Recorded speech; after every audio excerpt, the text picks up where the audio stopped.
Nous sommes donc ici dans l'enceinte dite protohistorique de Serre-Coupée, au sud de Saint-Jean-Pied-de-Port, le long de la voie dite romaine, la voie de transhumance, et nous sommes à une altitude de 1085 mètres.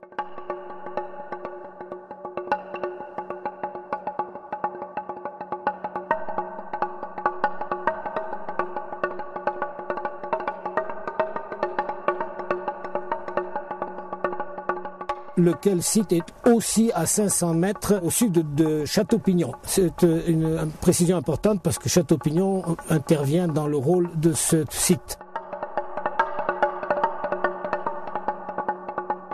Le site est particulièrement remarquable parce que, comme pour toutes les enceintes de ce type, les enceintes protohistoriques en général, l'homme a utilisé une défense naturelle, c'est-à-dire le côté abrupt des faces sud et ouest, et en même temps il a fortifié les côtés qui étaient un peu plus abordables par des murs comme vous le voyez, et ceci permet d'avoir un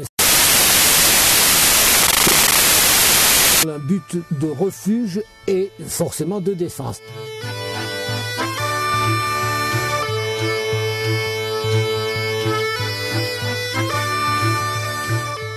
On imagine bien que ce site qui est au-dessus des cabanes des Loursaro, d'Ourdana, Asbourou, et où il y a des tertres d'habitat protohistorique, on s'imagine bien que ce site a pu servir de refuge à ces pasteurs lorsque des mouvements hostiles, des populations moins connues, les Celtes ou autres, passaient sur la voie de transhumance et les bergers venaient s'y réfugier. Mais il est évident qu'on n'est pas ici dans un site de vie permanente parce qu'il y a un défaut majeur et essentiel, il n'y a pas de point d'eau. Donc c'est un refuge momentané, comme la plupart d'ailleurs de nos enceintes protohistoriques en Pays Basque.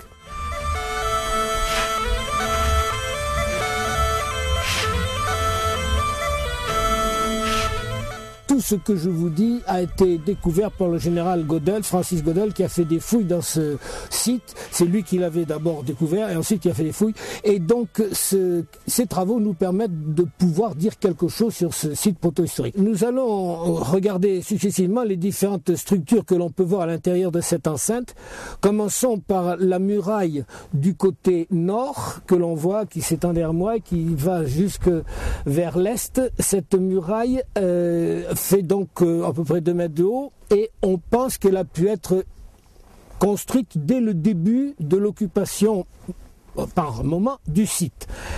Ensuite, il y a eu des aménagements à l'intérieur de ce site et on peut citer 3 terrasses qui s'échelonnent de haut en bas, c'est-à-dire de l'ouest vers l'est. Les fouilles qui ont été faites là ont apporté aussi un matériel important qui ont permis d'affiner les probables datations de ce site qui en fait semble avoir été occupé, je le dis tout de suite, sur 3 millénaires, ce qui donne quand même une idée de sa vénérabilité.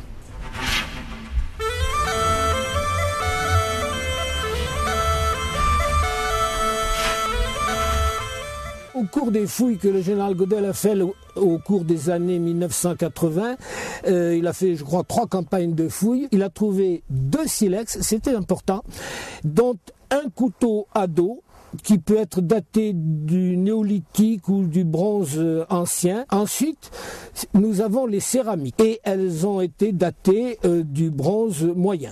Déjà, nous sommes à l'âge du bronze, 1800 avant Jésus-Christ. Ça nous donne quand même une idée encore de l'ancienneté possible du site et là vraiment d'avoir été habité. Après le silex et céramique, on a les monnaies. Et là, il y a une bonne collection de monnaies aragonaises, navarraises et portugaises que la datation a permis de rattacher à l'occupation des environs immédiats, c'est-à-dire lors de la construction de Châteaupignon en 1500 et quelques. Ensuite, nous avons en dehors des monnaies, des armes et des projectiles.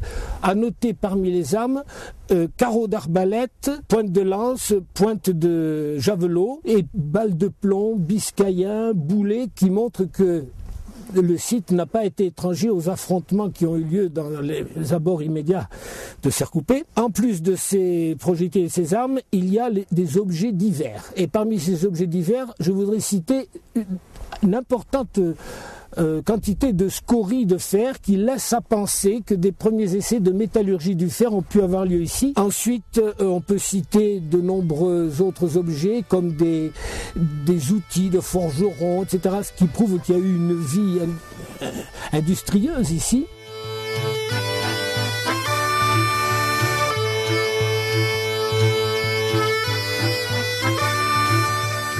Si l'on fait un bilan, on voit que depuis le néolithique, l'âge du bronze, le Moyen-Âge, les époques de la Révolution française de l'Empire ont laissé leurs traces dans ces sites dont on peut dire qu'il a probablement été habité pendant 3 millénaires. C'est habité, ne serait-ce que temporairement. Ce qui est remarquable aussi, c'est le fait que cette muraille est dans l'ensemble assez bien conservée. Et je dois dire que c'est avec un certain respect que l'on regarde ce site qui a pu abriter tant de passages humains, tant de vies différentes au cours des temps.